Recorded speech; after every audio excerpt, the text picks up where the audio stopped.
நமஸ்காரம். கேரளாவில் புனித யாத்திரைகள் செய்து கொண்டிருக்கிறோம். ஸ்ரீராமகிருஷ்ணருடைய அருளினாலே இன்றைக்கு கேரளாவினுடைய 2 முக்கியமான வைஷ்ணவ தலங்கள், குருவாயூரை பற்றிய நம்முடைய பயணத்தின் தொடர்ச்சி இவையெல்லாம் வரும்.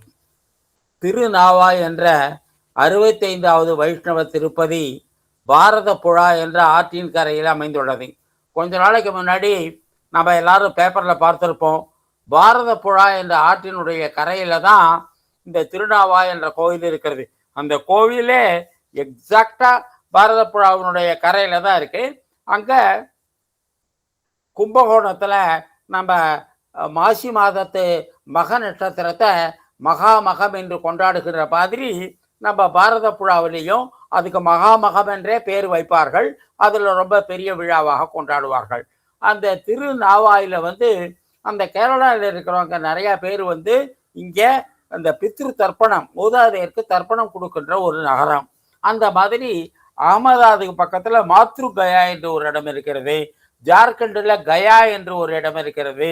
உத்தரப்பிரதேசத்துல இந்த 3 நதிகளும் சந்திக்கும் பிரயாக இருக்கின்றது, காஷி இருக்கின்றது. அதுக்கப்புறம் இந்த தஞ்சை மாவட்டத்துல தில தர்ப்பணபுரி என்று ஆதி விநாயகர், மனித முகத்துல விநாயகர், இந்த இடங்கள்லாம் மூதாதையருக்கு தர்ப்பணம் கொடுப்பதற்கு ரொம்ப உகந்த இடங்களாக கருதப்படுகின்றன. அந்த மாதிரி உஜ்ஜைன் சோமநாதருக்கு பக்கத்துல அந்த சரீர உற்சர்க்கம், கிருஷ்ணர் உடம்ப விட்ட இடமும் ஒரு 3 நதிகளுடைய சந்திப்பு. இந்த இடங்களெல்லாம் மூதாதையருக்கு தர்ப்பணம் பண்ணினாக்கா எள்ளும் தண்ணி இறைச்சாக்க அவங்களுக்கு நற்கதி கிடைக்கும் என்று ஒரு நம்பை இதில் பாரத புழாவில் ரொம்ப முக்கியம். அப்புறம் நதிகளை எல்லாமே நாம் தெய்வமாக வணங்குகின்ற ஒரு வழக்கம் பாரத நாட்டில் உண்டு. வேதத்தில் அமர, ஆப்ப என்ற பல சொற்கள் பூமி தண்ணீரிலிருந்து வந்தது. தண்ணீர் என்பதை அடிப்படையாக கொண்டு பூமிக்கு பல பெயர்கள் உண்டு. அதையெல்லாம் வேதங்கள் குறிப்பிடுகின்றன.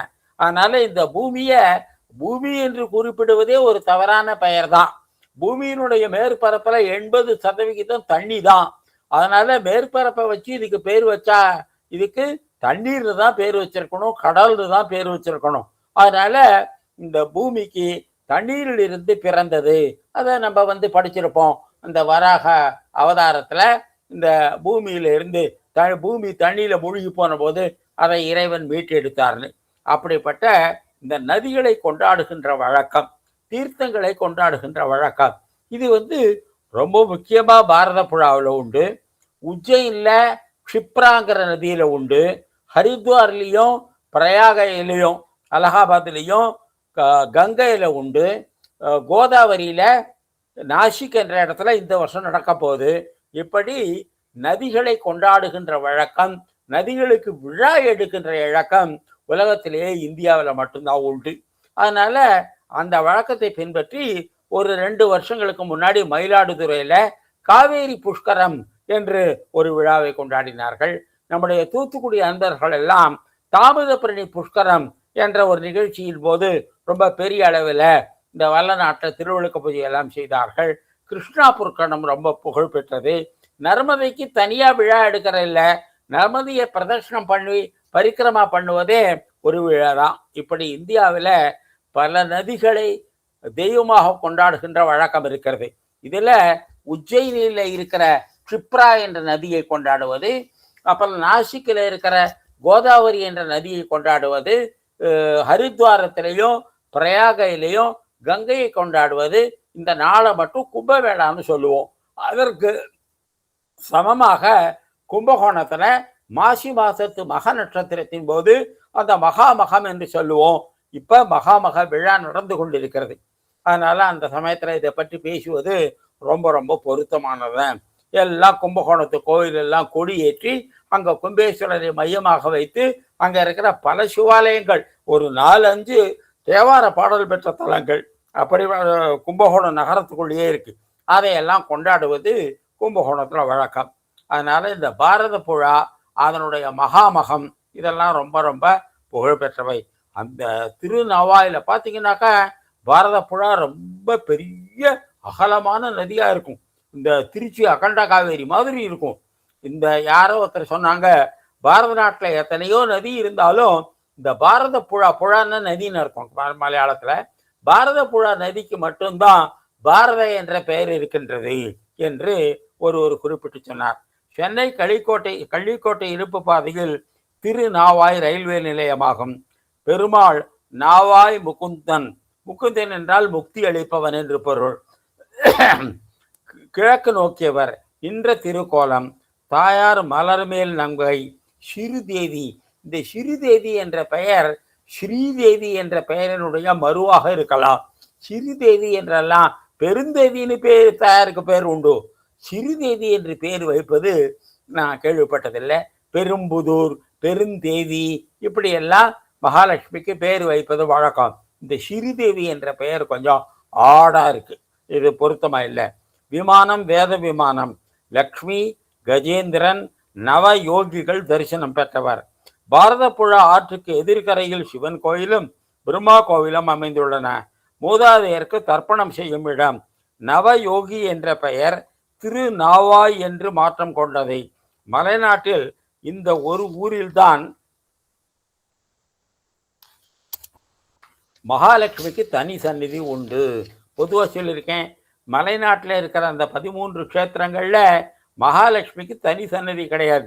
ஆனானப்பட்ட திருவனந்தபுரம் அனந்த சயன பெருமாள் கோவில்லையே மகாலட்சுமிக்கு தனி சன்னதி கிடையாது. அண்மையில் பாரத புழாவில் மகாமகம் என்ற திருவிழா நடந்ததும் குறிப்பிடத்தக்கது. இப்போது மாசி மகம், மக நட்சத்திரத்தை முன்னிட்டு கும்பகோணத்திலும் மகாமக திருவிழா நடக்கிறது. இத்தலத்தை நம்மாழ்வாரும் திருமங்கை ஆழ்வாரும் பாடியுள்ளனர். இந்த நவ யோகிகள் அப்படிங்கிற கான்செப்ட் வந்து பாகவதத்துல நிறைய வருது. பாகவதத்துல நிமி என்ற ஒரு மன்னன், அவனுடைய குலத்திலே பிறந்த 9 சகோதரர்கள் மிகப்பெரிய யோகிகளாக இருந்தார்கள். அந்த நவ யோகிகளுடைய உபதேசங்கள் பாகவதத்துல வருகின்றது. அந்த நவ யோகிகளுடைய பெயரையாவது படிப்போம். கவி, ஹரி, அந்தரிக்ஷம், பிரபுத்தன், பிப்பலாயனா, அவரிஹோத்ரா, துருமிலா, சமஷா, கரபஜனா. இந்த 9 பேரும் இந்த நவயோகிகள் என்று சொல்வார்கள். இந்த நவயோகிக்கு லக்ஷ்மணனுக்கு, லக்ஷ்மிக்கு, கஜேந்திரனுக்கு சிவபெருமான் காட்சி கொடுத்த இடம்தான் இந்த திருநாவாய் முகுந்த கஷேத்திரம். அப்புறம் கேரளாவில் ரொம்ப எங்கேயுமே இல்லாத ஒரு சிறப்பு, மகாலட்சுமிக்கு தனி கோவில், தனி சன்னதி எல்லாம் இருப்பது. எல்லா இடத்துலையும் மகாலட்சுமி வந்து திருமாலுடைய மார்பில் இருக்கிறது மட்டும்தான் காட்டப்படும். தனியாக கோவில் அமைப்பது கிடையாது. தமிழ்நாட்டில் மட்டும்தான் திருமாலுக்கு வலது பக்கத்தில் மகாலட்சுமியும் இடது பக்கத்தில் ஆண்டாளுக்கும் தனி கோவில் இருக்கும். பல கோயில்களில் அப்படி இருப்பதை நீங்கள் பார்க்கலாம். அதனால் அது வந்து இப்போ பார்த்தசாரதி கோவில் அப்படின்னு சொன்னால், பார்த்தசாரதி கோவில்லையே சென்னை பார்த்தசாரதி கோவிலில் இடது பக்கத்தில் வந்து ஆண்டாளுக்கு கோவில், வலது பக்கத்தில் ருக்மிணி வேதவல்லி தாயாருக்கு கோவில், இப்படியெல்லாம் பல கோவில்கள் அமைந்திருக்கும். திருப்புல்லானிலையும் அப்படி அமைந்திருக்கும். ஆனால் இந்த ஒரு ஊரில் மட்டும் ஆண்டாளுக்கு சன்னதி கிடையாது. கேரளாவில் ஆண்டாள் அவ்வளோ புகழ்பெற்றதாக தெரியலை. இத்தனைக்கும் ஸ்ரீவில்லிபுத்தூர் வந்து கேரளாவுக்கு ரொம்ப கிட்ட தான், ரொம்ப தூரம் இல்லை. இருந்தாலும் கூட அந்த ஊரில் அவ்வளோ புகழ் பெறலை. நாளேல் அறியேன் எனக்கு உள்ளன நானும் இளாளிமை செய்ய புகுந்தேன். இது வந்து நம்மாழ்வார் பாடலாக இருந்தாலும் கூட அப்சல்யூட்லி துவைத பாரம்பரியம். இறைவனை எஜமானனாகவும் தன்னை அடிமையாகவும் சொல்வது தாசபாவம் என்று சொல்லப்படும். இந்த தாசபாவம் வந்து சைவத்தில் அப்பருக்கு உடையது. வைஷ்ணவத்தில் இந்த துவைத சம்பிரதாயம் மத்வாச்சாரியார் இருக்கார் இல்லையா, அவரெல்லாம் வந்து இறைவனை எஜமானராகவும் தங்களை தாசர்கள் என்றும் சொல்வார்கள். இந்த பக்தர்களுடைய குழுவுக்கு தாச கூட்டம் என்றே பெயர். இது மத்வ சம்பிரதாயத்துக்கே உரியது. இறைவனை எஜமானனாகவும் தன்னை தாசனாகவும் நினைப்பது. ஆகவே தாஸ் தாஸ் தாஸ் என்று அவர்களுடைய பெயரெல்லாம் தாச என்று வரும். நாளேல் அறியேன் எனக்கு உள்ளன நானும் ஈழா அடிமை செய்ய புகுந்தேன். நான் 4 நட்சத்திரம் பாட்டி இறைவனுக்கு அடிமைப்பட மாட்டேன். இன்றைக்கும் 7 பிறவிக்கும் முந்தனை ஊற்றோமையாவோம். இன்றைக்கு மட்டும் இல்லை, ஏழு ஏழு 49 பிறவிக்கும் நானே உனக்கு அடிமை, விழா அடிமை. இதிலிருந்து ரிலீஃபே எனக்கு கிடையாது. நிரந்தர அடிமை. நீள் 6 மலர் சோலைகள் சூழ் திருநாவாய். நிஜமாவே அந்த திருநாவாய் வந்து இந்த கேரளத்துக்கே உரிய பசுமையான சூழல் நினைந்தது. வாழ் ஏழ் தடங்கன் மடப்பின்னை மணவாளா. இந்த மடப்பின்னைங்கிற பேரு நப்பின்னையை குறிப்பது. இந்த நப்பின்னை அப்படிங்கிறது தமிழ்நாட்டில் மட்டும் காணப்படுகின்ற பெயர். பாகவதத்தில் மட்டும் ஒரே ஒரு குறிப்பு நப்பின்னைக்கு வருகின்றது. அப்புறம் புறநானூற்றில் நப்பின்னையை பற்றி குறிப்பிடுகிறது. ஆண்டாள் பாசுரங்கள்ல நப்பினைங்கிற பாட்டு வருது, நிறைய சொல்றாங்க. பல பேர் வந்து இந்த நப்பினை தான் ராதையா பிறந்தாங்க என்று கூட சொல்லுவார்கள். இதற்கெல்லாம் வரலாற்று சான்றுகள் கிடையாது. அதனால இந்த நப்பின்னை மங்கை மடவாளா என்றெல்லாம் ஆண்டாள் பாடுகின்றாள் இல்லையா, அந்த நப்பின்னை என்பவள் ஒரு ஆயர் குலத்து பெண். அவள் தான் பிற்காலத்துல ராதை என்று வடநாட்டிலே புகழ் பெற்றாள் என்றெல்லாம் சொல்லுகின்றார்கள். எப்படி இருந்தாலும் நப்பின்னை வந்து சங்க இலக்கியத்திலேயே புகழ்பெற்ற ஒரு பெயராகும். ரொம்ப பழங்காலத்திலேயே நப்பின்னை கிருஷ்ண பரமாத்மாவனுடைய காதல் வந்து தமிழ் இலக்கியத்தில் ரொம்ப புகழ் பெற்றிருக்கிறது. அதுக்கடுத்தது திருமங்கை ஆழ்வார் பாடல் தூவாய புள்ளூர்ந்து. அவர் எப்ப போது கருடன் மேல வருவார். கருடத்வஜ, கருட வாகன என்றெல்லாம் திருமாலுக்கு பெயர் உண்டு. வந்து துறை வேழம் மூவாமை நல்கி, அந்த யானைக்கு மூவாமை முதுமையின்மை என்ற ஒரு பெரிய வரத்தை கொடுத்தார். முதலை துணித்தானே, முதலையை அவர் கழுத வெட்டினார். தேவாதி தேவனை செங்கமல கண்ணானை நாவாய் உளானை நரையூரில் கண்டேனே. திருநாவாயில இருக்கிறாரே, திருநரையூர் என்று நாச்சியார் கோயிலிருந்து கும்பகோணத்திலிருந்து 6 கிலோமீட்டர் தென் கிழக்கில் இருக்கு. அந்த ஊர்லேயும் நாச்சியார் கோயில்னு பேரு. அம்மனுக்கு தான் ரொம்ப முக்கியமான இடம். அதுல வந்து கோச்சங்கட் சோழனர் கட்டின மிகப்பெரிய கோயில்கள் ஒன்று. அந்த ஊரையும் திருநாவாயையும் சேர்த்து திருமங்கையாளர் பாடியிருக்கின்றார். 10 பாடல் உண்டு என்பதனால இதை பேர்ந்திருக்கிறான். தூவாய புள்ளூர்ந்து. இறைவன் வந்து கருடன் மேல வருகின்றார். துறை வேழம் மூவாமை நல்கி, இந்த யானைக்கு முதுமையற்ற என்றும் இளமையாக இருக்கக்கூடிய ஒரு வரத்தை நல்லார். முதலை தொழித்தானை. இதை பற்றி ஒரு சுவாரஸ்யமான கதை இருக்கிறது. கோவில்பட்டியில நம்ம பால்வாடி டீச்சர்ஸுக்கெல்லாம் ஒரு கேம்ப் நடத்திக்கிட்டு இருந்தோம். அந்த குழந்தைகள் வந்து கஜேந்திர மோட்சம் கதையை சொல்லுமான்னு சொன்னேன். ஒரு பாப்பா அந்த கதை சொல்ற போது இந்த மாதிரி ஒரு யானை வந்து குளத்துல குளிக்க போச்சு. ஒரு முதல்ல வந்து அந்த யானையுடைய காலை கவிச்சு, உடனே அந்த யானை கடையில போய் ஒரு தாமரை பூ வாங்கிட்டு வந்து பெருமாளுக்கு அர்ப்பணம் பண்ணிச்சு அப்படின்னு இந்த பாப்பா கதை சொல்லிச்சு. இந்த ஒரிஜினல் கதையில வந்து அந்த யானை குளத்துல தாமரை பூ பறிக்கத்தான் போச்சு. ஏன் அந்த பாப்பா அப்படி சொல்லிச்சுன்னு நான் யோசிச்சு பார்த்தா, கோயில்பட்டிக்கு சங்கரங்கோயிலுக்கு நடுப்புற இருக்கிற பல குளங்கள்ல தாமரையே கிடையாது. அதனால அந்த பாப்பாவுக்கு தாமரைங்கிறது குளத்துல பூக்கிற பூன்னே தெரியாது. அதனால அந்த பாப்பா என்னாச்சு, இந்த கஜேந்திர மோட்சம் கதையில அந்த யானை வந்து கடையில போய் ஒரு தாமரை பூ வாங்கிட்டு வந்து திருமாலுக்கு அர்ப்பணித்தது என்று. கன்னியாகுமரி பார்த்தீங்கன்னாக்கா, கன்னியாகுமரியில குளம்னாலே தாமரை தான். தாமரை குளம்னு 2 ஊர் இருக்கு. தென் தாமரை குளம், வடக்கு தாமரை குளம்னு நம்ம கேந்திரா பால்வாடியெல்லாம் இருக்கு. நம்ம கன்னியாகுமரியிலேருந்து திருவனந்தம் போற வழியில பார்த்தீங்கன்னாக்கா, குளத்துல ஒரு இரும்பு சட்டி மேல உட்காந்துக்கிட்டு கையால சட்டியை தள்ளி தள்ளி தாமரை பூக்களை பறிப்பாங்க. அந்த தாமரை விதை, தாமரை இதழ், இதுக்கெல்லாம் ரொம்ப மருந்து உண்டு.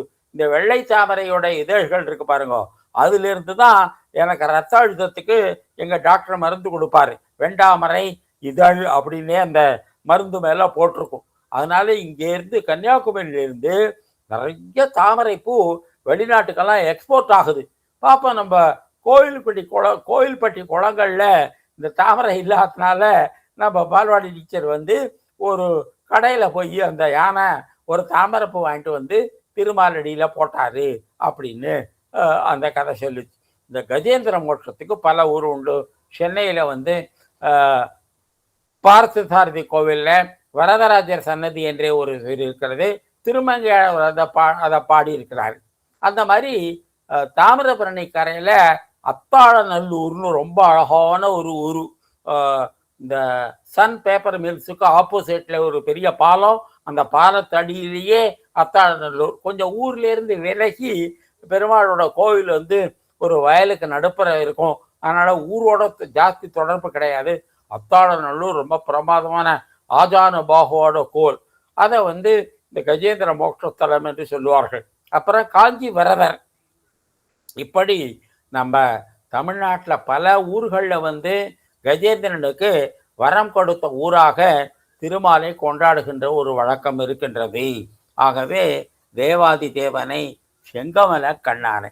இன்றைக்கு இந்த ஒரு ஸ்பிரிச்சுவல் ரிட்ரீட் ஆன்மீக பயிற்சி முகாம் கேந்திரத்தில் ஆரம்பிக்குது. இந்த ஆன்மீக பயிற்சி முகாமுடைய அமைப்பாளர்கள் இந்த இந்த வருஷம் வந்து கர்நாடகா டீமுக்கு கொடுத்துருக்காங்க. அந்த டீமில் ஒரு மெம்பராக ஒரு அம்மா வந்தாங்க. அவங்க பேர் என்னன்னு கேட்டேன். பத்மரேகா அப்படின்னு சொன்னாங்க. பத்மரேகானா என்ன தெரியுமாம்மா? தமிழில் செவ்வரின்னு சொல்லுவாங்க. செங்கமல கண்ணனுடைய கண்ணில் வந்து சில ஆழமான சிவப்பு வரிகள் இருக்கும். அதனால செவ்வரி கண்ணன் பேர். அதோட சம்ஸ்கிருத பேர் தான் பத்மரேகா என்று சொன்னேன். அந்த அம்மா தமிழ் பேசுகிற கர்நாடகத்துக்காரங்க. அதனால அவங்க வந்து நம்மாழ்வாருடைய 1000 பாடல்களை நான் நற்று பண்ணிட்டு இருக்கேன் அப்படின்னு சொன்னாங்க. அதனால இந்த செங்கமல கண்ணன் கண்ணும் திருவாயும் கமலமும் செய்ய ஆண்டாள் பாடுற போது திருமாலுடைய கண்ணு சிவப்பு, முகம் சிவப்பு, கைகள் சிவப்பு, கால் சிவப்பு, வாய் சிவப்பு, 5 சிவப்பு தாமரை மூக்கள் இருப்பதை போல திருமால் காட்சியளிப்பார் என்று ஆண்டாள் பாடியிருக்கிறார். நாவாய் உலானை நரையூரில் கண்டேனே, இந்த திருநாரையூரையும் நரையூரையும் சேர்த்து பாடியிருக்கிறாரு. திருமங்கையாழ்வார் வந்து கேரளம் வந்ததுக்கு புறச்சான்றுகள் நிறையா இருக்கு. அதனால நரையூர்ல இருந்து நாவாயை பாடினாரா, நாவாயை இருந்து நரையூரை பாடினாரா அப்படின்னா திருஞான சம்பந்தருடைய திருமங்கையாழ்வாரோட வாழ்க்கை வரலாறை படித்தவங்களுக்கு இவர் திருநாவாயில இருந்து தான் நரையூரை பாடியிருக்கணும் அப்படின்னு தோணுது. நரையூரை பாடியிருக்கிறதுக்கு என்ன காரணம்னா அவருடைய பிறந்த ஊராகிய திருவாலி திருநகரிக்கு இந்த திருநரையூர் ரொம்ப கிட்ட, அதனாலையும் பாடியிருக்கலாம். எப்படி இருந்தாலும் நமக்கு என்ன, we can eat the sweet as well as have it. நம்ம திருநரையூரையும் பாடலாம், திருவாலியையும் நினைக்கலாம், திருநாவாயையும் வணங்கலாம். அப்படிப்பட்ட பாக்கியம் நமக்கு உண்டு. பிள்ளை பெருமாளுடைய பாடல். பறந்து திரிதனினும் பாவியேன் உள்ளம் மறந்தும் பிரிதெறிய மாட்டா. இந்த வைஷ்ணவ சம்பிரதாயத்துல மறந்தும் பிறந்தொழார்னு சொல்லுவாங்க. அவங்க தப்பு தவறி கூட வேற சாமியை கும்பிட மாட்டாங்க. இது சில சமயம் நம்ம மாதிரி இருக்கிறவங்களுக்கு ஒரு ஆடா இருக்கும். நான் காசி போனபோது வைஷ்ணவத்தில் எம்ஏ படிக்கிற 2 அம்மாமார்கள் எங்கள் கூட அந்த யாத்திரையில் வந்தாங்க. காசியில் பஸ்ஸை விட்டு இறங்க மாட்டேன்ட்டாங்க. ஏன்னா அது வந்து திருமாலுடைய பூமி இல்லை அப்படின்னு. அந்த மாதிரி மிகப்பெரிய ராமாயண சொற்பொழிவாளர்கள் கூட ராமேஸ்வரத்தில் ராமர் வந்து சிவனுக்கு கோயில் கட்டினாருங்கிறத சொல்ல மாட்டாங்க.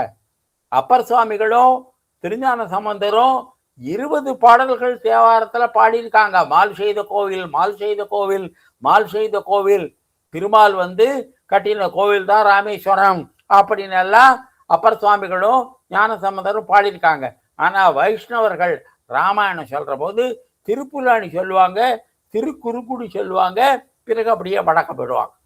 இந்த ராமேஸ்வரத்தை கண்டுக்கவே மாட்டாங்க. சரி, இந்த மறந்தும் பிறந்தொழாமை அப்படிங்கிறது. அப்புறம் அக்னி புராணத்தில் நகி நிந்தா நியாயம்னு சொல்லுவோரு இருக்கும்.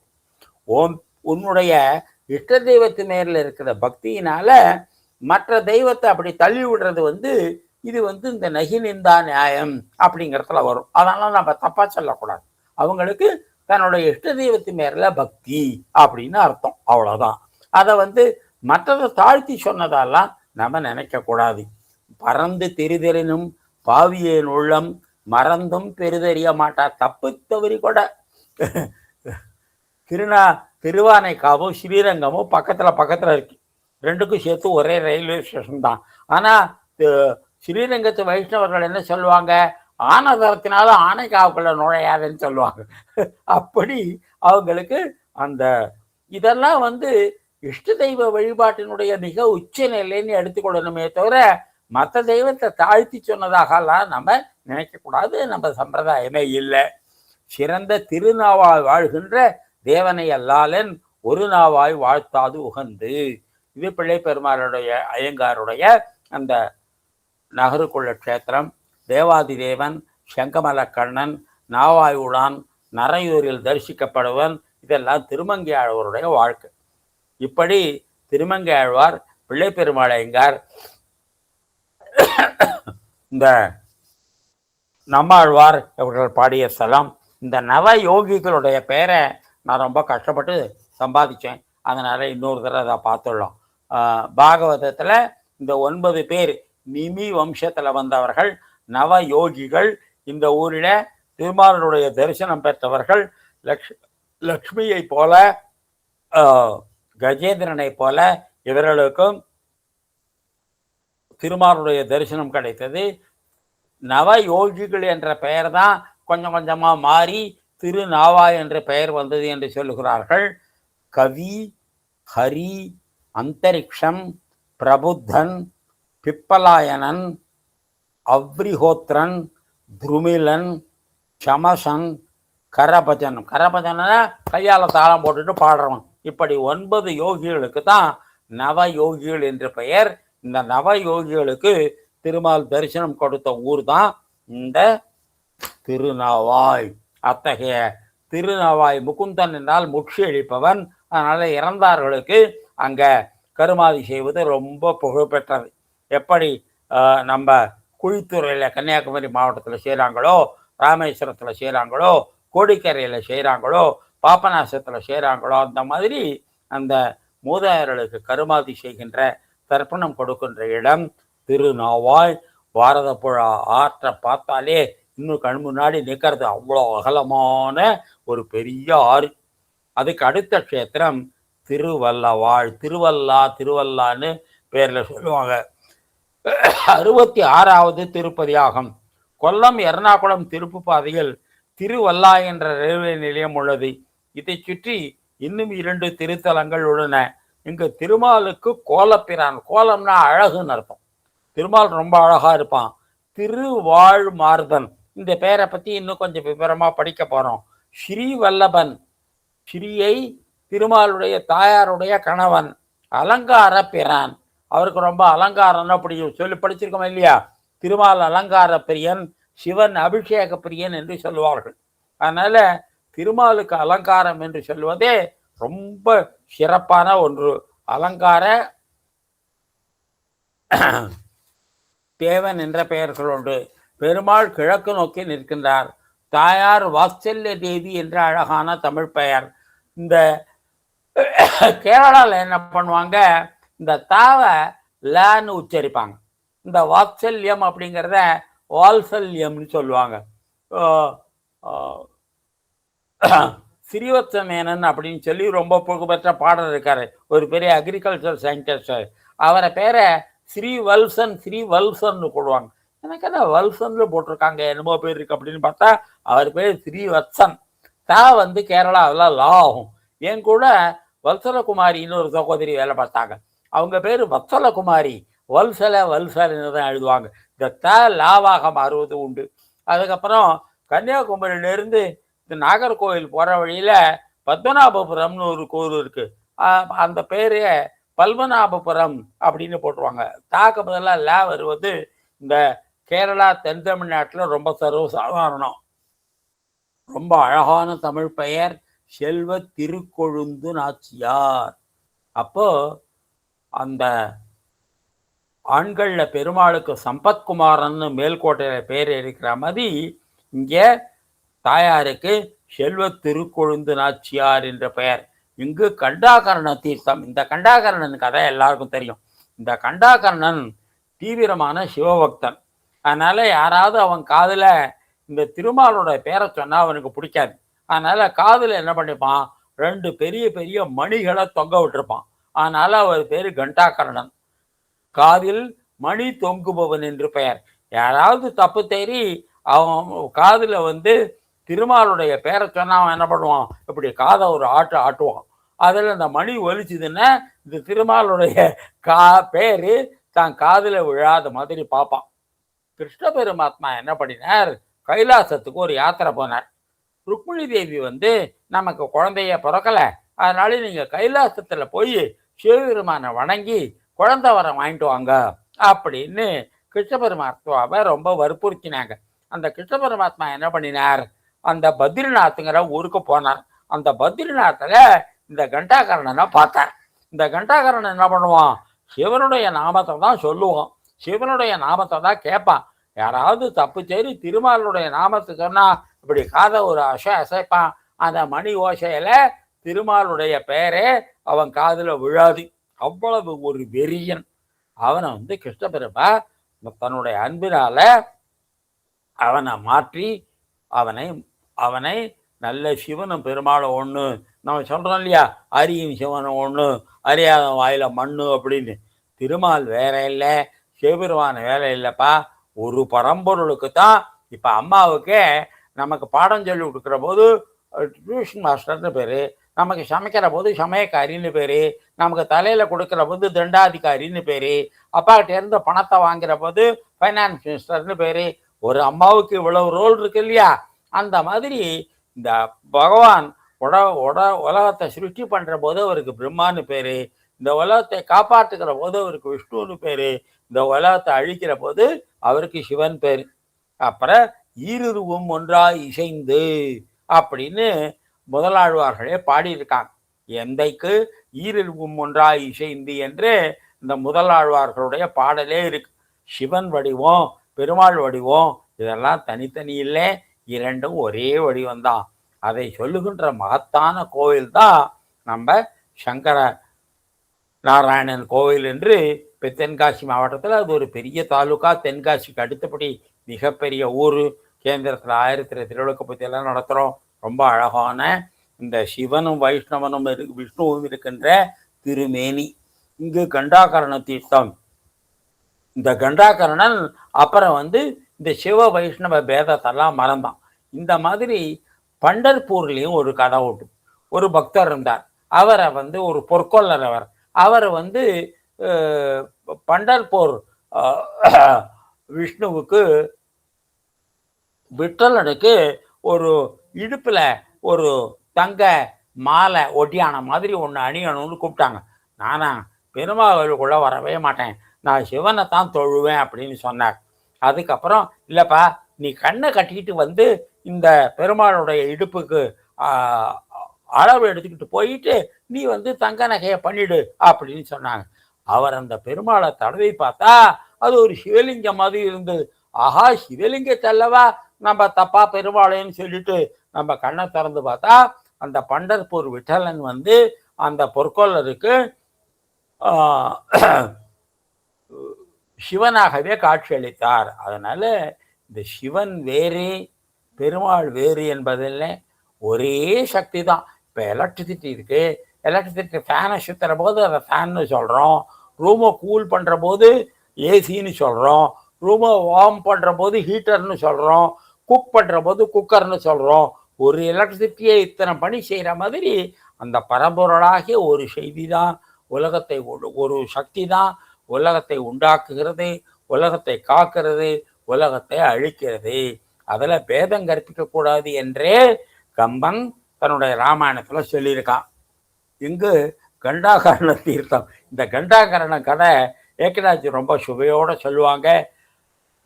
அந்த விவேகானந்தர் சொன்னதை இந்த rousing call to Hindu நேஷன்லேயும் Eknath வச்சுருக்காங்க. பம்பா நதி நமக்கு எல்லாருக்கும் தெரிஞ்சது. தீர்த்தங்கள் உடனே சதுரங்க கோல விமானம். சில கோவில்களில் தான் இந்த விமானம் வந்து சதுரங்கமாக இருக்கும், மற்றதெல்லாம் வட்ட வடிவமாக இருக்கும், ஆறுபட்டையாக இருக்கும். அப்படி இந்த மதுரை அழகர் மதுரை கூடல் அழகர் கோவில், திருக்கோஷ்டியூர் இப்போ அண்மையில் அங்கே புனருத்தாரணம் நடந்து கோவிலுக்கு கும்பாபிஷேகம்லாம் நடந்தது. அப்புறம் இந்த சதுரங்க விமானம், இதெல்லாம் இதுக்கு சதுரங்க விமானம் என்று பெயர். சதுரங்க கோல விமானம். திருமாலின் மார்பில் வாழும் திருமகள் சங்கர மங்கலத்து அம்மை என்ற பெண்மணிக்கு துவாதசி பாராயணத்தின் போது காட்சி கொடுத்ததால் திருவாழ் மார்பன் என்று பெயர்.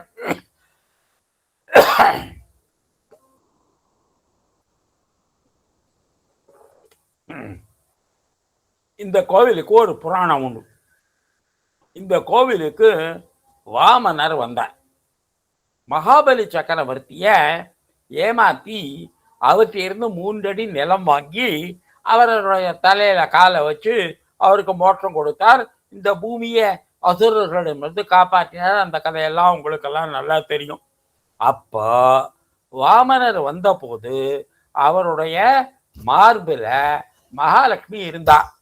இந்த மகாலட்சுமியை பார்த்தா இந்த பலி சக்கரவர்த்தி என்ன பண்ணுவாரு, இது வந்திருக்கிறது குள்ளபாஸ்கர் இல்ல, இது சாட்சாத்து திருமால்னு அடையாளம் கண்டுடுவார். அதனால என்ன பண்ணினார், ஒரு மாந்தோல போட்டு அந்த திருமகளை மறைத்து கொண்டார். அதனால இந்த திருவாழ் மார்பன் அப்படிங்கிற இந்த கோவில்ல வந்து சாதாரணமா திருமாலுடைய மார்பில் இருக்கிற மகாலட்சுமிய பக்தர்கள் பார்க்க முடியாதபடி மாந்தோலால போத்திருப்பான். அங்க சங்கரமங்கலத்து அம்மைன்னு ஒரு பக்தை. இந்த சங்கரமங்கலத்து அம்மை என்ன பண்ணுவாங்க, ஏகாதசி அன்னைக்கு பட்னி இருந்துட்டு துவாதசி அன்னைக்கு அந்த பாரணை கட்டாயம் இருக்கணும்னே சாஸ்திரம். ஏகாதசியில பட்னி இருந்தா துவாதசி கட்டாயம் ஒரு புடி சாப்பிடணும். அப்படி சாப்பிட்றதுக்கு ஒன்றும் இல்லாத போதுதான் இந்த ஆதிசங்கரர் வந்து அந்த ஏழை பிராமணத்தி வீட்டில் தங்கமழை பொழிந்தார் என்றெல்லாம் வந்திருக்கிறோம். அப்படி அந்த சங்கரமங்கலத்து அம்மை வந்து திருமாலை தரிசனம் பண்ண போன போது திருமால் என்ன பண்ணினார், தன்னுடைய மார்பில் இருக்கிற இந்த மாந்தோலை அகற்றி தன்னுடைய மார்பில் இருக்கிற மகாலட்சுமியோட இந்த சங்கரமங்கலத்து அம்மைக்கு தரிசனம் கொடுத்தார். அதாவது ஒரு பக்தியனுடைய உணர்வுக்கு திருமால் அவ்வளவு மரியாதை கொடுத்தார். அதனால இவருக்கு திருவாழ் மார்பன் என்று பெயர். திருவாழ் மார்பன் எப்பவுமே அவர் திருவாழ் மார்பன் தான். ஆனா இந்த சங்கரமங்கலத்து அம்மைக்காக தன்னுடைய மார்பை மறைத்து கொண்டிருந்த இந்த மாந்தோலை அகற்றியதுனால இந்த இடத்துல அவருக்கு கொடுத்த இடம். மகாபாரதத்தினுடைய பிற்சேர்க்கையா ஹரிவம்சம் என்ற ஒரு நூல் இருக்கிறது. இப்ப நான் வந்து கீதா பரத் கோரக்பூர்ல ஹிந்தியில வாங்கி அதை பாராயணம் பண்ணினேன். இப்ப நம்ம ஸ்ரீமான் ஹனுமந்தராவ் சொன்னார், நானும் அந்த ஹரிவம்சம் படித்தேன். அதுல வந்து மகாபாரதத்துல இல்லாத நிறைய விவரங்கள் இந்த கண்ணனுடைய வாழ்க்கையை பற்றி கூறப்பட்டிருக்கிறது. அவர் துவாரகை எஸ்டாப்ளிஷ் பண்ணது, கோவாக்கு பக்கத்துல இருக்கிற கோமந்தன் அப்படிங்கிற ராஜாவை அழிச்சு அவனுடைய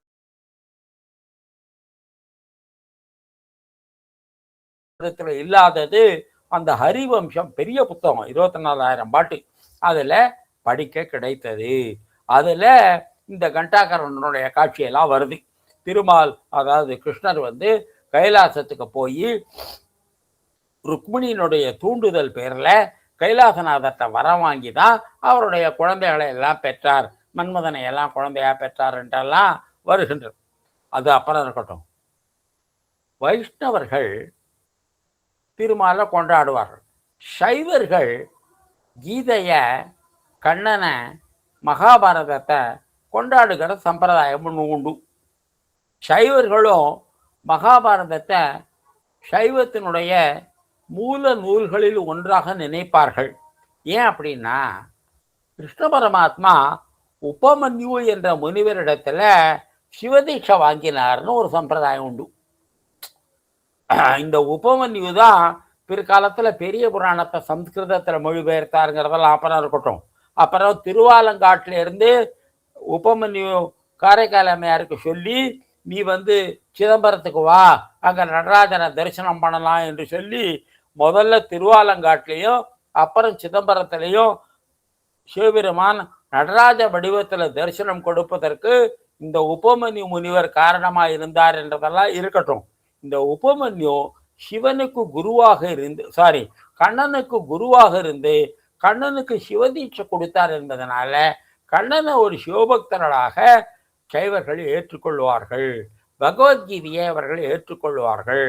பகவத்கீதை சிவனுடைய அருள் பெற்ற கண்ணனுடைய உபதேசம் என்பதனால அது சிவனுடைய பெருமையை கூறுவது என்று சைவர்கள் ஏற்றுக்கொள்வார்கள். ஹரிவம்சம் என்ற மகாபாரத பிரிச்சேர்க்கையில் விவரமாக கூறப்பட்டுள்ளது.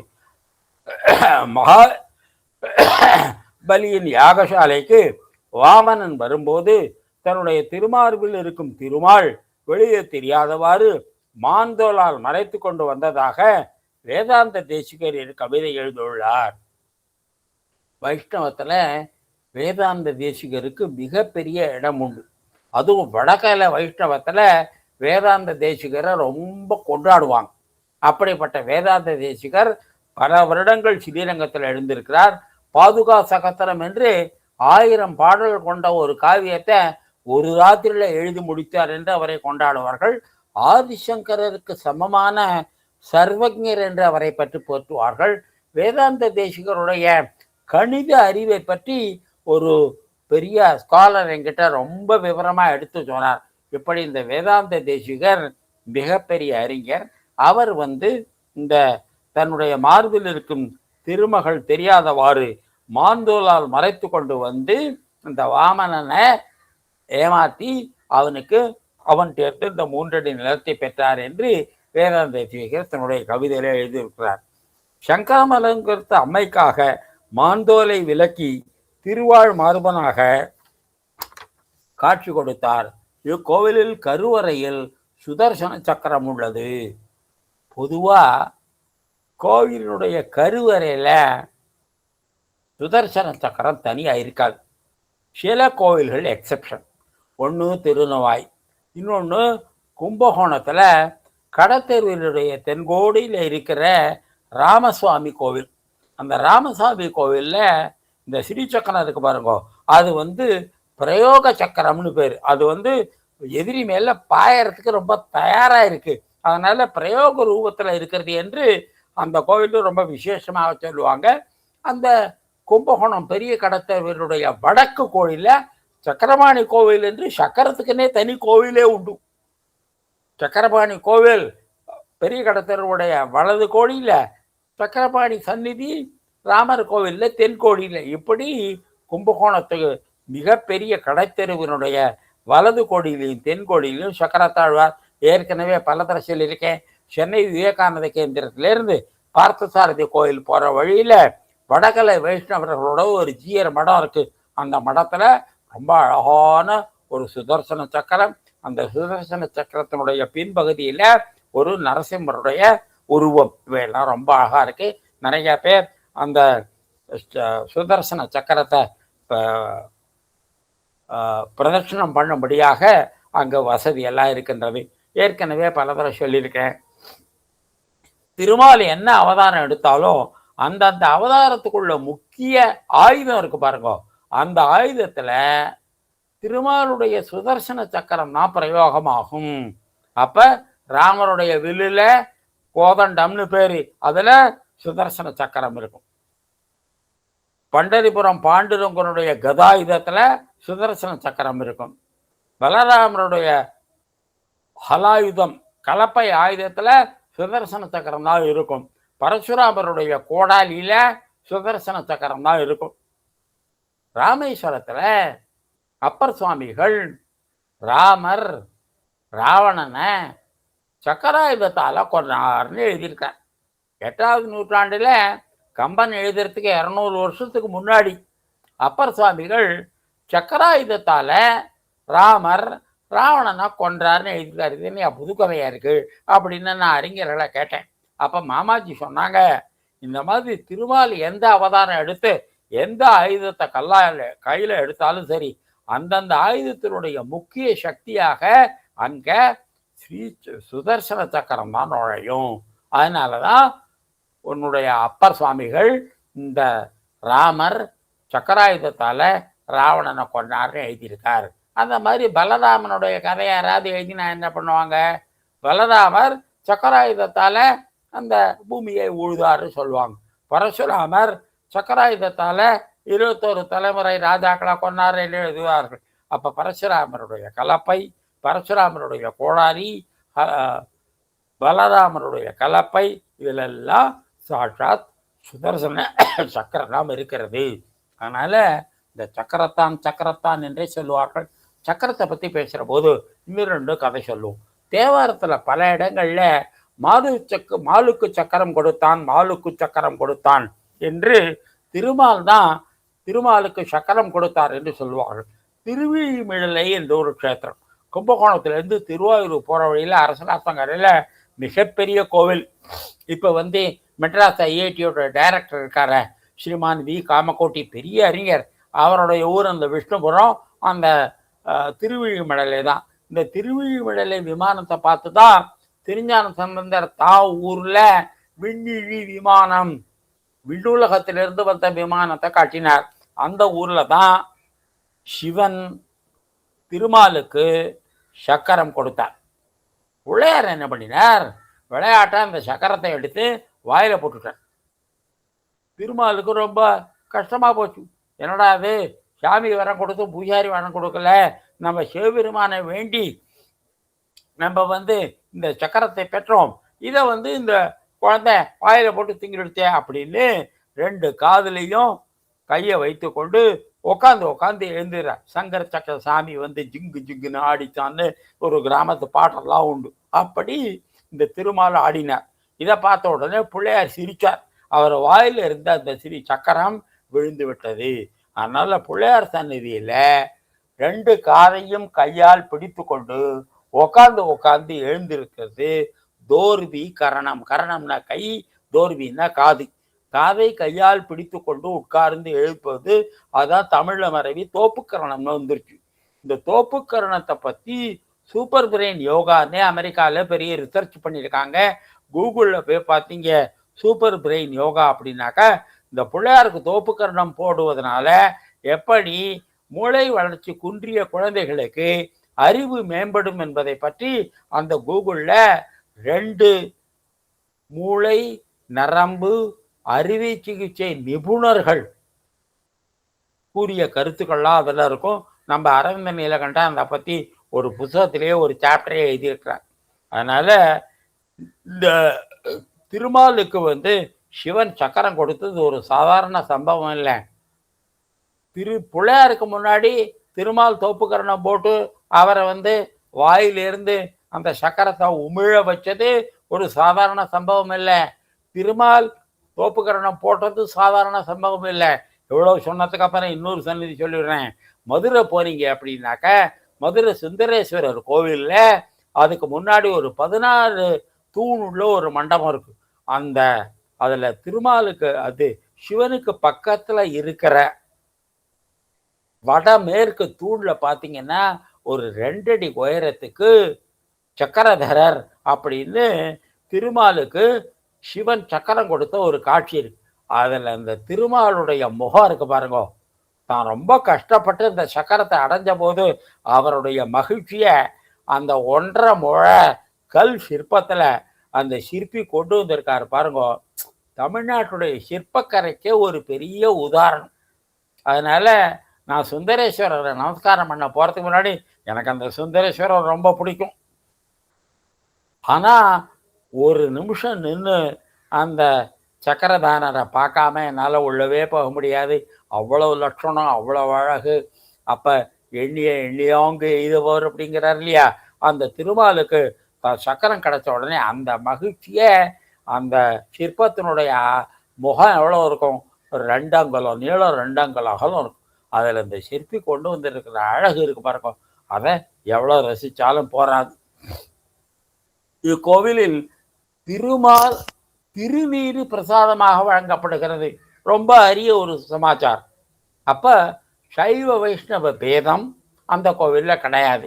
ஒரு கால் நம்ம இந்து தர்மம் சைவம் வைஷ்ணவம் என்று பிரிவதற்கு முன்னாலேயே ஏற்பட்ட கோவில் என்பதனால இங்கே திருமால் கோவிலில் கூட திருநீர் பிரசாதமாக கொடுக்கப்படுகிறது.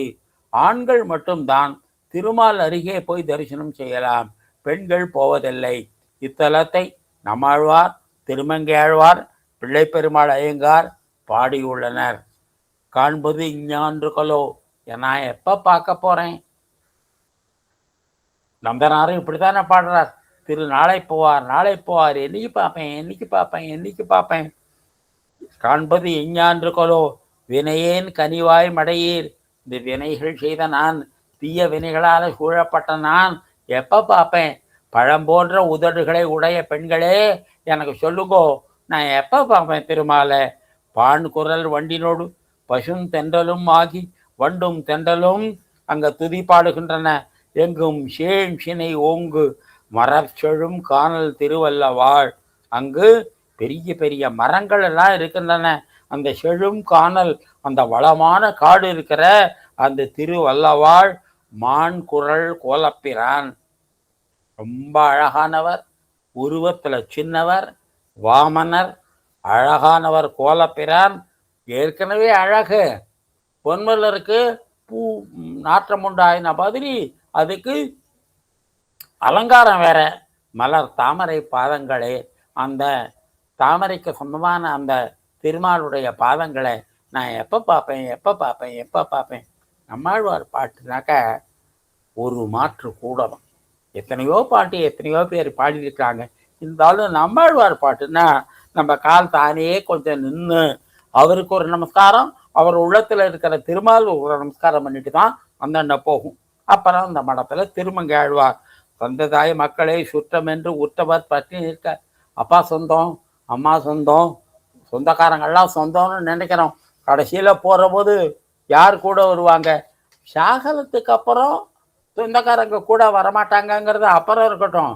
நம்ம வாழ்க்கையிலேயே கொஞ்சம் கஷ்டம் வரும்போது நம்ம ரொம்ப தனியாக தான் போயிடுறோம். யார் எவ்வளோ உதவி செஞ்சாலும் அந்த கஷ்டத்தை நம்ம தானே தாங்க வேண்டியிருக்கு. நம்ம கஷ்டத்தில் கொஞ்சம் யாராவது வாங்கிப்பாங்களா? நமக்கு எவ்வளோ பிரியமானவங்களா இருந்தாலும், அவங்களுக்கு நம்ம பேரில் எவ்வளோ அன்பு இருந்தாலும், நமக்கு அவங்க பேரில் எவ்வளோ மரியாதை இருந்தாலும், நம்முடைய துன்பத்தில் யாரும் பங்கு கொள்ள முடியாது. அனுபவித்தே தான் அறிவது வாழ்வு. அதனால நம்ம தன்னந்தனியாக தான் இருப்போம். பந்தமார் வாழ்க்கையை நொந்தினி பழியென கருதினாயேல். இது பழி அப்படின்னு நீ நினைச்சேன்னு வச்சுக்கோ, அந்தமாய் எல்லாவற்றுக்கும் முடிவாய், ஆதியாய் எல்லாவற்றுக்கும் முதலாய், ஆதிக்கும் ஆதியாய் முதலுக்கும் முதலாக, ஆயனாக மாற்றிடையனாக, மைந்தனார் வல்லவாழ் சொல்லுமா வல்லையாய் மருவு நெஞ்சே. என் நெஞ்சே, இந்த வல்லவாழில் இருக்கிற அந்த திருவாழ் மார்பனுடைய புகழை கொஞ்சம் சொல்லு, அவனோட பேரை கொஞ்சம் சொல்லு, அவனுடைய உருவத்தை கொஞ்சம் நினச்சி பாரு, அவனுடைய மகிமையை கொஞ்சம் எண்ணிப்பாரு. துவாதசி அன்னைக்கு பாராயணம் இருந்த ஒரு பசிச்ச பாட்டி, அவன் மனசு எவ்வளோ சங்கடப்படும் அப்படின்னு தன்னுடைய மார்பில் இருக்கிற அந்த மாந்தோலை விலக்கி தன்னுடைய மார்பில் இருக்கிற திருமகளையும், நான் தான் அந்த திருமகள் மார்பன், நான் தான் அந்த மகாவிஷ்ணு, நான் தான் அந்த லட்சுமி நாராயணன் என்ற அந்த பெண்ணுக்கு காட்டின அந்த வல்லவாழ் திருமார்பனை கொஞ்சம் நினைச்சு பாரு மனசே. ஸ்ரத்தாவான் அனுசூயச்ச சுணுயாதபியோ நர அப்படிம்பார் பகவான் கண்ணன் பகவத்கீதையில். ஸ்ரத்தையோட பொறாமை இல்லாமல் கொஞ்சம் நினைச்சாவது பாரு, என்ன ஒரு கருணை பறக்கும். நினைச்சாவது பாரு.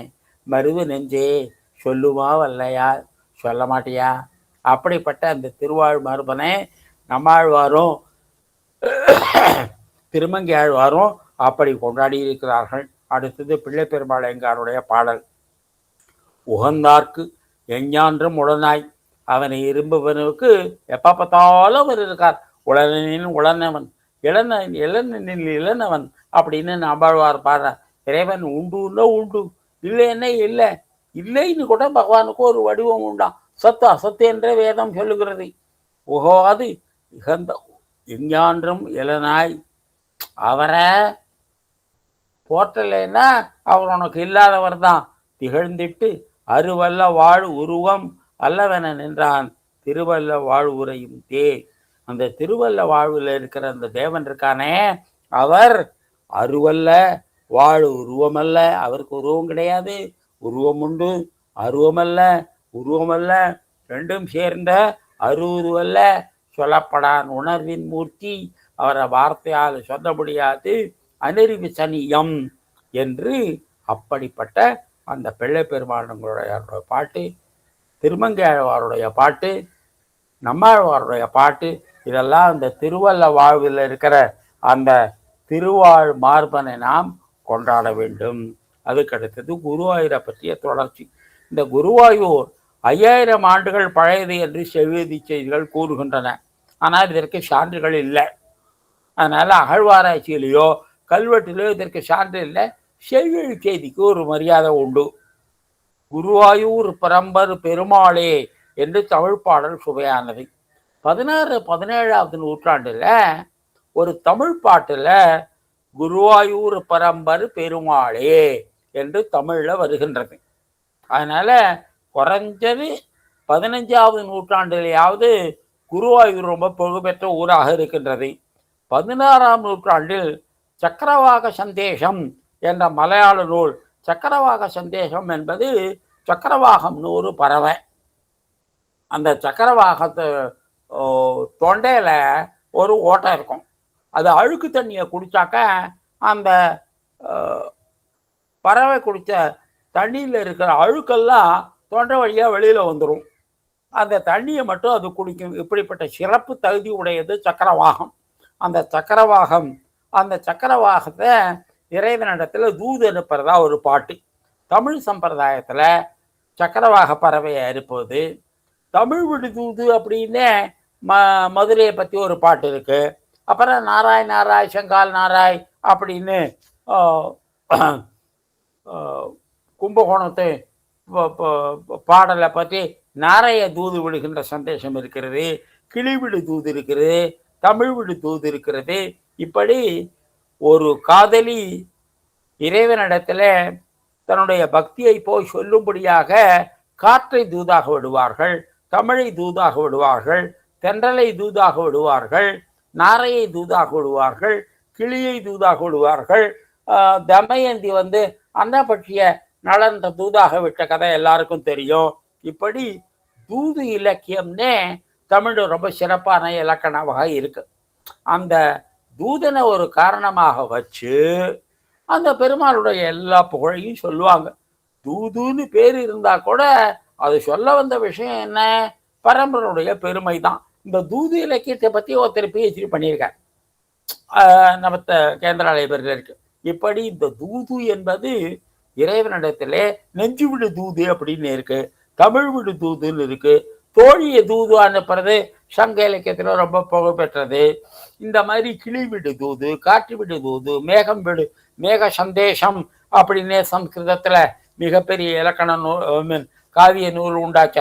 அதனால இந்த யாராவது எதுக்க பார்த்தா என்னுடைய கஷ்டத்தை கொஞ்சம் போய் சுவாமிகிட்ட சொல்லுப்பா என்று சொல்லுவது இயல்புதானே. எதுக்க இருக்கிறவனுக்கு நம்ம கஷ்டத்தை பகவான்கிட்ட சொல்கிற அளவுக்கு தகுதி உண்டா இல்லையெல்லாம் யோசிக்க மாட்டோம். நம்ம கஷ்டம் நமக்கு தெரியும். யார் எதுக்க வந்தாலும் அப்பா என் கஷ்டத்தை கொஞ்சம் பகவான்கிட்ட போய் சொல்லு என்று நம்ம தூதி இலக்கியம் தமிழ் இலக்கியத்தினோட ரொம்ப சிறப்பான அம்சம். அது சம்ஸ்கிருதத்திலையும் உண்டு. மேக சந்தேசம் மிகப்பெரிய உதாரணம். இதில் சக்கரவாக சந்தோஷம் மலையாள நூல் குருவாயூர் மம்மியூருக்கு அருகில் இருந்தது குறிப்பிடுகிறது. அன்றைக்கே டாக்டர் கீதா குறிப்பிட்டாங்க, மம்மியூருங்கிற ஊர்ல தான் முதல்ல குருவாயூர் அமையதா இருந்தது. இந்த மம்மியூர் கிருஷ்ணனுக்கு ரொம்ப பிடிச்ச ஊரின் உடனே சிவபெருமானம் வேற ஊர்ல போய் இருந்தாரு அப்படின்னு எல்லாம் அன்னைக்கு அம்மா சொன்னாங்க. குருவை என்ற தமிழ் சொல் கடலை குறிப்பது, அதனாலும் குருவாயூர் என்ற பெயர் இருக்கலாம். இப்போது கடல் அங்க இல்லை, கடல் அங்கிருந்து நல்ல தூரம். பள்ளிக்கோட்டையின் மன்னர் ஜமோரின் காலத்தில் சம்ஸ்கிருதம் அதிகம் பயன்பட்டது. அதனால குரு வாயூர் ரெண்டுமே தமிழ் சொல். அதை குரு பவனபுரம்னு சம்ஸ்கிருதம் ஆக்கிட்டாங்க.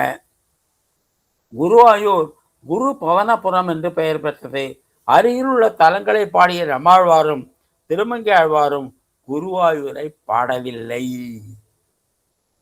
மிகப்பெரிய தலங்களாகிய குருவாயூர் 1, கயை 2, பூரி ஜெகநாத் 3, பண்டரிபுரம் 4, மன்னார்குடி 5, இந்த தலங்களை எல்லாம் எப்படி ஆழ்வார்கள் பாடாம விட்டாங்க? இது ஒரு பெரிய மிஸ்டரி, இது ஒரு பெரிய ரகசியம். அதனால சில சமயம் வந்து அவருடைய பெருமை நான் எப்படி சொல்லுவேன் அப்படின்னு வாயம் போட்டின்னு இருக்கலாம். அதனால அவருடைய சொல் வந்து அவருடைய புகழ் வந்து வார்த்தைகள் அடங்காது அப்படின்னு மிகப்பெரிய பக்தர்கள் கூட சொல்லாமலே போயலாம். இதற்கு நிறைய இலக்கண சான்றுகள் இருக்கு. சுந்தரமூர்த்தி சுவாமிகள் பல ஊருக்கு போன போது அந்த ஊர் சாமியை போடாம போடுவார். அப்பர் சுவாமிகள் இந்த திருவாப்பனூர் அப்படின்னு ஒரு ஊர், அந்த ஊருக்கு போறது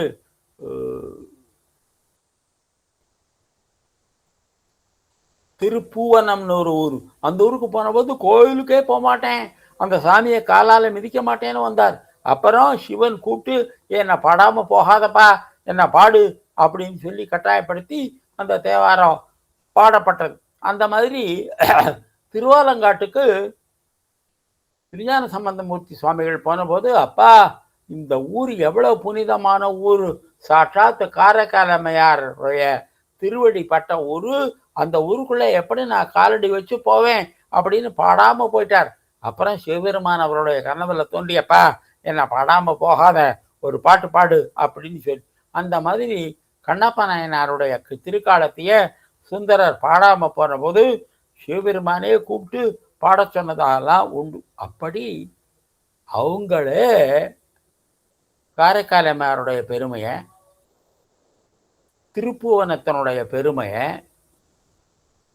திருக்காலத்தினுடைய பெருமையை வார்த்தையால சொல்ல முடியாது அப்படின்னு பிரதட்சணமா போனாங்க, சொல்லாம போனாங்க, கும்பிடாம போனாங்க, காரடி வைக்காம போனாங்கன்னா அந்த தலங்களுடைய பெருமையை எப்படி நம்ம சொல்ல முடியும்? அந்த மாதிரி திருமங்கை ஆழ்வாரும் நம்ம ஆழ்வாரும் குருவாயூருடைய பெருமையை பாடாம போயிருக்கலாம். திப்பு சுல்தான் பல கோயில்களை உடைத்த போது குருவாயூரவன் கண்களில் படவில்லை. குருவாயூர் ஒரு காலத்தில் 5 தனித்தனி கோயில்களாக இருந்தது. 1 குருவாயூர், 2 திருவேங்கடம், 3 மம்மியூர், 4 தாமரையூர், 5 அஞ்சியூர். இந்த 5 ஊர்களும் சேர்ந்து தான் இப்ப குருவாயூர் என்ற ஒரு தலமாக ஆயிற்று. ஜமோரினுக்கும் வள்ளுவ நாட்டுக்கும் சண்டை நடந்தது. ஜமோரின்கிறவர் கள்ளிக்கோட்ட ராஜா, அவருக்கும் வள்ளுவ நாட்டுக்கும் சண்டை வந்தது. வள்ளுவ நாட்டு மன்னர் ஜெயிச்சார். அவரும் குருவாயூருக்கு முக்கியத்துவம் கொடுத்தார்.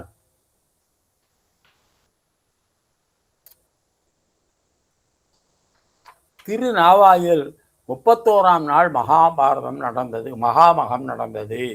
அப்ப அங்க வந்து இந்த மகாமக உற்சவம் 31 நடந்தது, இப்போதும் தொடர்கிறது. இப்பொழுது பாரத புழ நதி கங்கையை போல புனிதமடைந்தது. இந்த இந்தியாவில் இருக்கிற அத்தனை நதிகளையும் கங்கையோட ஒப்பிடுவது வந்து ஒரு மரபு. கதிர்காமத்துல ஒரு சின்ன ஆறு ஓடுது, அதுல இறங்கி குளிச்சாங்க. குளிச்ச போது இந்த 6 பேர் என்ன அப்படின்னு மாணிக்க கங்கைன்னு சொன்னாங்க. அதனால கங்கையில் புனிதமாய காவிரி நடுவுப்பட்டுன்னு ஸ்ரீரங்கத்தை பத்தி பாட்டு தெரியும். இந்தியாவில் இருக்கிற எல்லா நதிகளையும் கங்கையோட ஒப்பிட்டு வணங்குவது நம்ம மரபு. ஸ்ரீமான் ரங்கராஜன் கங்கோத்திரிக்கு போன போது ஒரு பாட்டில் எனக்கு கங்கோத்திரியில இருந்து தீர்த்தம் கொண்டு கொடுத்தார். தினம் என் வலது கையில வச்சுட்டு இந்த கங்கையை பத்தி குறிப்பி வரும் போதெல்லாம் ஒரு தடவை கையால தொடுவேன்.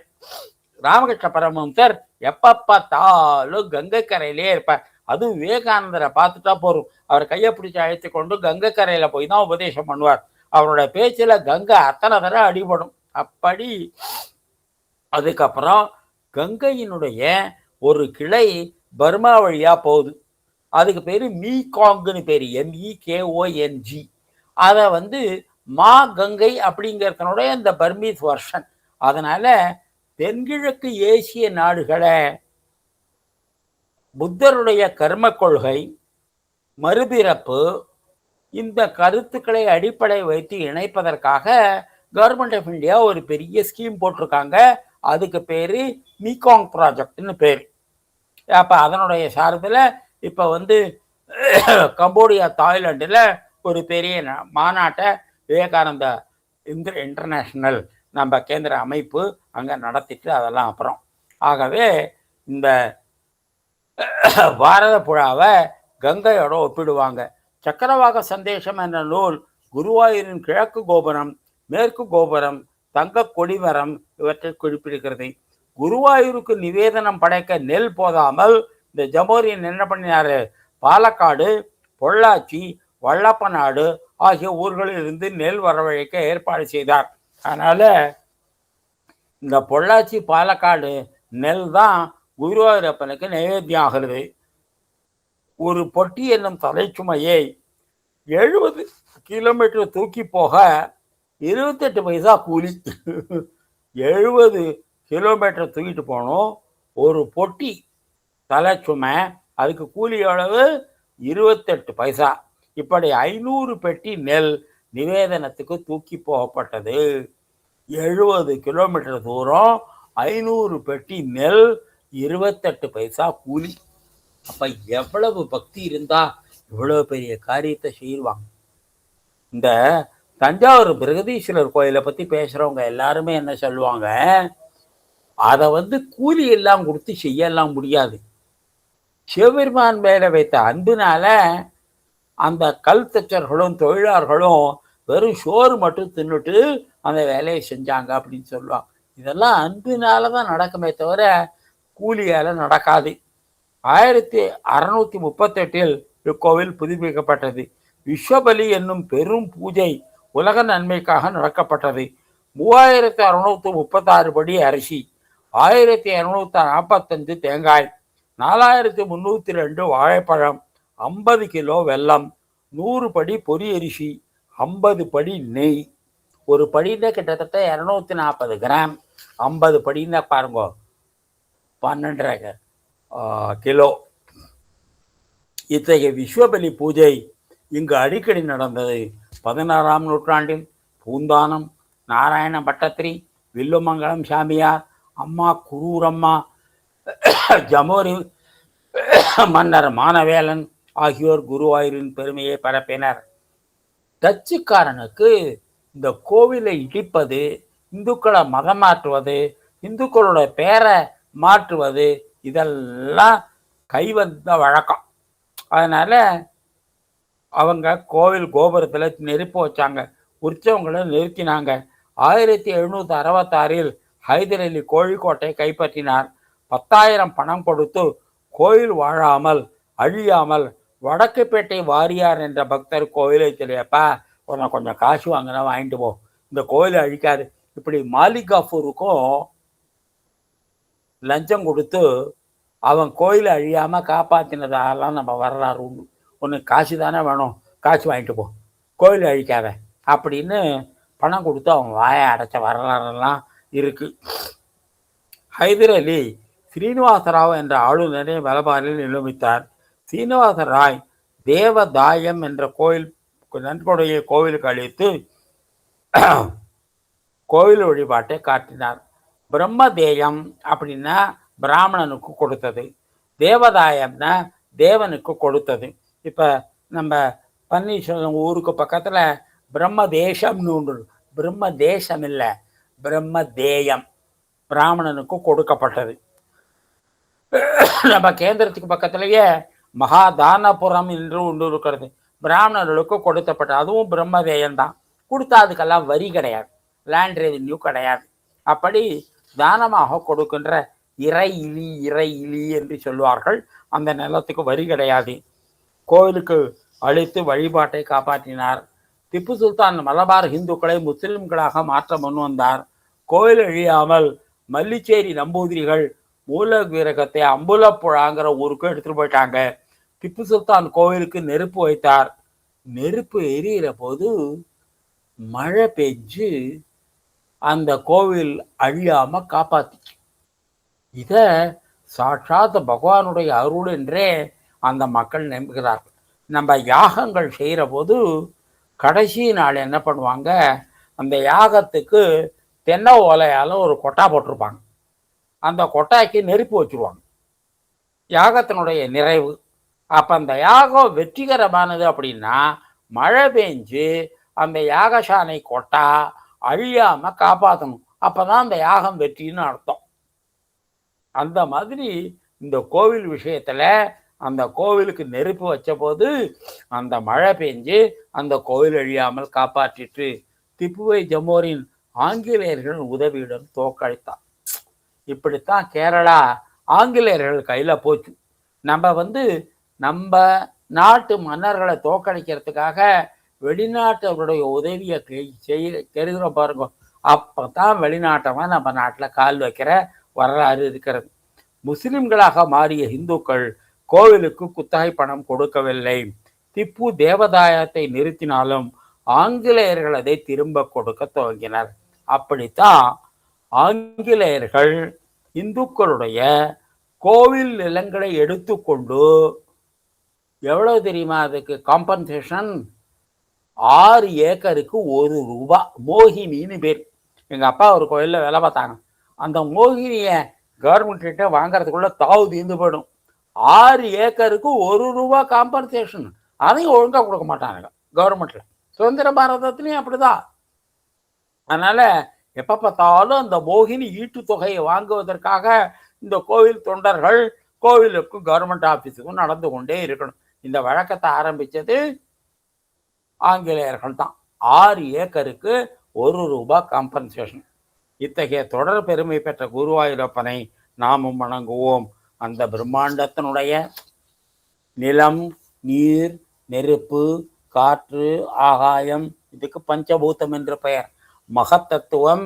இந்த பஞ்சபூதத்தை அறிவோடு இணைக்கின்ற தத்துவத்துக்கு மகத்தத்துவம் என்று பெயர். பிரகிருதி என்ன இயற்கையின் அர்த்தம், அதை மாயை என்று சொல்வார்கள். ஆகிய 7 சுற்றுக்களிலும் இந்த 7 மறைப்புகள்னு சொல்லுவாங்க. இந்த 7ஐத்தான் கோயில்களில் மதில் சுவராக வைப்பாங்க. அதனால காஞ்சி ஏகாம்பரேஸ்வரர் கோயிலுக்கு போனீங்கன்னாக்கா அதில் சாஸ்திரத்தின்படி 7 மதில் சுவர்கள் உண்டு.